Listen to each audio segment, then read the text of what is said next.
Itu kasus di Uighur, kasus di Myanmar, kasus di itu sudah jelas lawan kafir. Kalau lawan kafir jelaslah ada perintah kan, wa a'iddu lahum mastata'tum min quwwah. Ketika anda diserang ya lawan. Kenapa? Tujuan syariat tadi 6 kan, hifdzuddin, agama diri lawan, harta icok lawan. Maka dalam Islam punya pancuri rumah katanya nya mucunggo oleh takat jungan pale tiplu je padai tamang redah katanya andre boleh, karena itu dapat sail namanya kan, membela diri, membela harta kan. Ketiga, tujuan syariat adalah hifdzun nasab, menjaga keturunan. Kenapa haram zina? Karena keturunan lahirnya orang Medina cok takat bela diri boleh, takat aju pada jajih.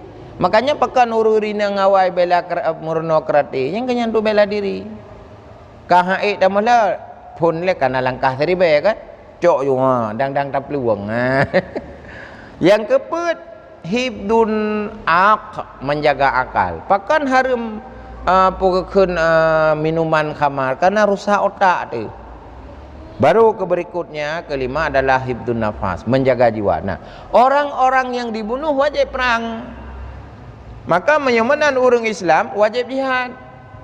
Disitulah letak jihadnya. Itu namanya mujahidin.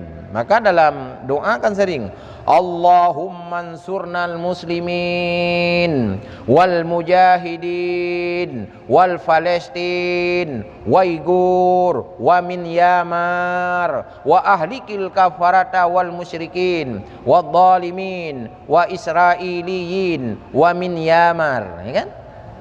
Itulah tugas manusia. Al-Islamu kal jasadil wahid. Cuma perintah sudah jelas, lawan.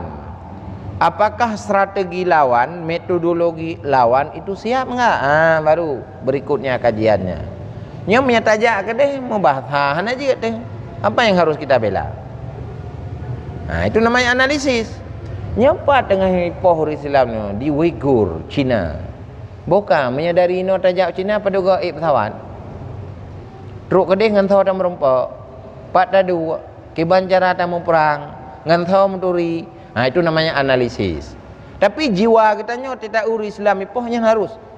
Bukan beribadah boleh, tanya harus. Kewajiban nah. Cuman kan berarti harus dah langkah laju, ada strategi dia. Menyisilah dalam salat, hanya karena wate kaya lampu teh semayangnya wudu ile. Harus ada wudu dulu. Wudunya kan syarat kan? Menyamanan pun syarat dia terjaga deh. Paspor na puhana. Be ingin tanya bala awak je tanya ile dihamok oleh immigration. Malaysia matang tame thikin hele inan kal haji mi perintah. Singapura katanya menjanggut, haji ke? Puyoy kejanggut awak Singapura buduknya. Ci. Kamu kalih mukamat haji nya gara-gara dua rongan menjanggut.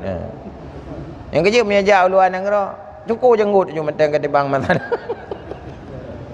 Palestin Israel tetamang Israelnya kiyak ji bumereman macut monya menjanggut utuh handi iparik sama dum tapi menyereman macut baja yang kecil mono je dalam kehidupan sosial.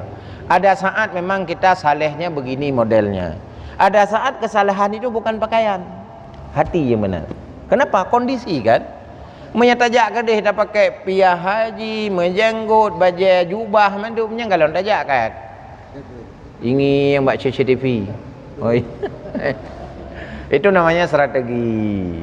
Ya, jadi itulah. Jadi kalau jihad ya karena dia bunuh kan, cuman strategi.